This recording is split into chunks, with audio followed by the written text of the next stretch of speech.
de bons résultats, ça y est, qui collent bien à la formation rennaise. On va peut-être faire le mood de Fabrice avant de passer vraiment aux questions proposées par Fabrice à Thomas Bélier qui connaît tellement bien ce club. Et Fred aussi, tu pourras intervenir dans cette discussion. Les gars, je vous laisse faire. Mood de Fabrice, c'est parti mon vieux. Merci. Alors, je vais revenir du coup sur les résultats. Il y a eu quelques matchs amicaux aussi et le résultat de Plabennec, parce qu'on avait plus ou moins parlé avant, mais on n'a pas fait d'émission entre temps. J'avais dit que ça pouvait être un match assez important pour bien finir l'année. Et bah, du coup, ils l'ont très bien fini, puisqu'ils ont été gagnés 5-2. Ils avaient plié le match en une mi-temps. Il y avait déjà 5-2 à la mi-temps. 4-1 au bout de 30 minutes. Donc, il fallait pas arriver en retard, comme moi. Il y a eu des choix forts qui ont été faits par Jacques Lenormand sur ce match-là, parce qu'il y a eu les titularisations du jeune U19 Kelly Le Petit, qui avait fait que des entrées en jeu, il me semble qu'il n'avait jamais été titulaire, et d'Alexis Poissonneau, qui est souvent remplaçant et qui marquait pas mal en réserve, et surtout dans les buts, avec la première N3 de Seva Dodos à la place de Steven Osmond, et des choix qui ont été payants, puisque les deux premiers ont marqué, donc doublé pour Alexis Poissonneau et but pour Kelly Le Petit, et deux buts ont été marqués par Ibrahim Etougani et Antoine Karoff. Et c'est une victoire du coup qui a permis l'équipe de sortir de la zone rouge et de se retrouver 10e. Donc pour la reprise, il y a eu 2 matchs amicaux. Il y a une victoire contre Châteaubriand 1-0 pour un but d'Alexis Poissonneau. Et une victoire contre Vignoc 3-1 avec un doublé de Cyril Durand et un but d'Alexis Poissonneau encore. Et il y a le dernier match amical samedi matin à la Pivadière contre la réserve du Stade, il me semble. Si Thomas, tu confirmes, ouais. Et avant d'aller chez le leader invaincu Guingamp, ça va être compliqué, mais donc voilà, je vais faire un petit résumé de la première partie de saison. On va dire que la victoire contre Plabennec a fait du bien, je pense, parce que surtout avant d'aller à Guingamp, comme je disais, ça va être très dur d'aller faire un résultat là-bas. C'est une victoire qui a mis fin à une série de 7 matchs en victoire, un début de saison difficile. Comme je le disais, on pouvait peut-être s'attendre un peu à mieux au vu du recrutement ou de l'effectif, mais bon, après, on savait qu'on n'allait pas être non plus beaucoup plus haut. C'est une victoire qui va peut-être enfin lancer la saison. Il y a eu, malgré quelques beaux matchs où l'équipe n'a pas toujours été récompensée, je pense notamment le match de Pontivy, on avait fait 2-2 à domicile. C'était un beau match où je pense qu'on aurait pu, avec un peu plus de réussite, le gagner. Il y a eu d'autres matchs un peu moins bien, mais bon. Et par contre, comme le soulignait Fred la dernière fois qu'on a eu, c'est vrai que je suis plutôt d'accord avec lui, je trouve qu'on marque pas assez, malgré qu'on en a mis 5 contre Plabennec, mais avant le match, on était qu'à 8 buts marqués. Mais bon, malgré tout ça, je continue de penser que l'équipe va aller chercher un bon maintien et toujours toute la confiance. Voilà. Eh ben merci en tout cas Fabrice de tes analyses bien pointilleuses. On va voir ce qu'en pense bien sûr Thomas, mais pour le rappeler, voilà pour ceux qui ne sont pas au courant, le classement où se situe Rennes l'ATA, c'est à la 10e place avec 11 points. Voilà, c'est assez serré, hein. Ce coin-là est assez serré. En cas de victoire, ils peuvent vraiment se donner une grande bouffée d'air. En cas de défaite, ça peut vraiment plonger. En tout cas, c'est vraiment l'entre-deux. Le match de la semaine prochaine va être très très important. Ça, c'est clair. Thomas, notre invité, je t'ai pas encore fait assez participer, mais là, très clairement, tu vas être dedans avec Fred et Fabrice.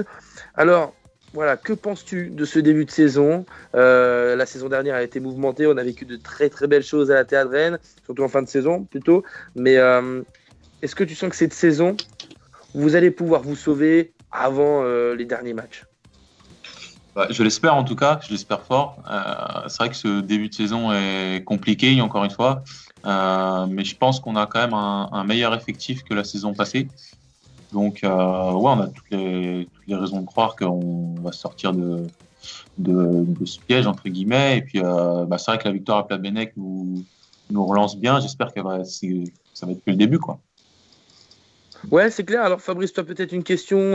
Première question. Après, je sais que tu en as préparé quelques-unes, mais première question peut-être pour Thomas, notre invité. Ouais, plus personnel, on va dire. Personnel au niveau. Tu juges comment ton début de saison à toi, perso ? Plus contrasté que peut-être les autres saisons. J'ai plus de responsabilités que les autres années, donc c'est à moi sûrement d'amener plus. Et faut que je me remette en question tout le temps. Donc des fois j'ai fait des bons matchs, des fois j'ai fait des mauvais matchs, mais c'est plus à moi de mettre plutôt de la com et puis de faire plus, quoi, tout simplement.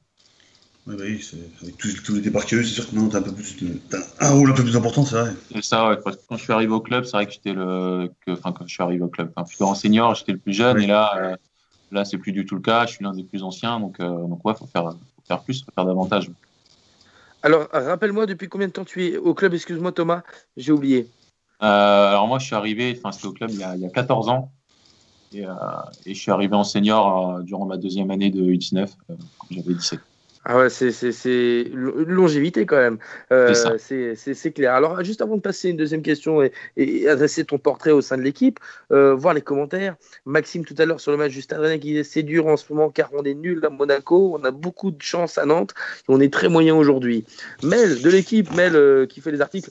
Guingamp reste une bête noire. L'équipe a peu tourné. Perso, ça ne m'inquiète pas trop. Les Guingampais repenseront à leur seule victoire de la saison l'année prochaine quand ils seront en Ligue 2. Lors des longues soirées d'hiver face à Châteauroux. En tout cas, Mel qui donne l'avant-goût des rouges et noirs, mais des Guingampais pour la saison prochaine. Thierry Beaujean qui nous dit qu'il ne faut pas mettre la défaite sur les remplaçants. Avec les titus, les 2 derniers matchs étaient de qualité très médiocre. Et Mel qui nous dit c'est pas faux, la défense était la défense type d'ailleurs.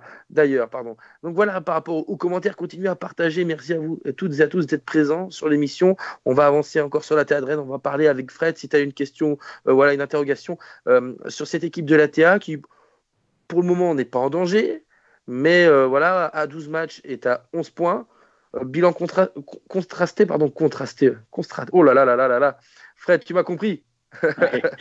Ouais, non, mais moi, depuis le début, j'ai toujours dit que je n'étais pas inquiet.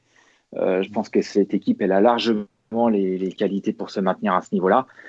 J'ai suivi la TA je suis la TA depuis pas mal d'années. Il y avait des saisons où j'étais un peu plus inquiet et ça s'est toujours bien passé. Là, cette année, comme l'a dit Thomas, l'effectif, il est riche. Il y a des joueurs comme Alexis Poissonneau qui commencent à pointer le bout de son nez et je pense qu'il va faire du bien sur cette deuxième partie de saison. Je pense qu'il est en forme. Là, lors des matchs amicaux, il a marqué.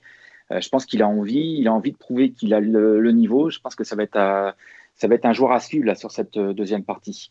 Après, moi, j'ai plus une incertitude et je pense que Jacques Lenormand là aussi, là, il a fait un choix. Il a mis Dodos dans les buts à la place de Steven Osmond. Donc, on va voir. Moi, je pense qu'il y a une petite. J'ai cru comprendre que c'était pour durer. Enfin, je sais pas. Ouais. Je sais pas si tu peux confirmer, mais j'ai cru entendre que oui. Pour l'instant, ouais, apparemment, Dodos sera confirmé dans les buts. Donc, il y a peut-être une petite interrogation par rapport à ça. Mais moi, encore une fois, je reste persuadé que cette équipe elle a largement les moyens de se maintenir. Et les prestations, elles sont bonnes. Et dans le jeu, il y a des bonnes choses. Il y a des bons mouvements. Je trouve que c'est cohérent. Donc, et la victoire de Plabennec, elle a prouvé que cette équipe était capable de marquer des buts. Donc, moi, je suis pas inquiet. Après, effectivement, le déplacement à Guingamp sera très dur. Et je crois que, pour en avoir parlé avec Jacques Lenormand, je crois que la TA n'a jamais gagné à Guingamp. Et je ne sais même pas s'ils ont réussi à faire un match nul. Donc, ça sera effectivement un déplacement compliqué. Maintenant, comme le Stade Rennais, presque. Ouais. ça va forcément être compliqué. Mais est-ce que tu penses que Thomas revivre une remontada comme l'année dernière? Est-ce que toi, clairement, l'objectif, c'est de gagner Guingamp, c'est de gagner les 2 prochains matchs? Ou alors tu te dis, bon, ça va, on va cravacher jusqu'au bout, quitte à refaire cette remontada? Je sais pas si ce sera une remontada encore, parce qu'on n'est pas non plus, on n'est pas dans la zone rouge. Ouais. Après, oui, c'est vrai que le début est pas exceptionnel. Je pense que Guingamp, ça va être compliqué. C'est vrai qu'on n'a jamais gagné là-bas.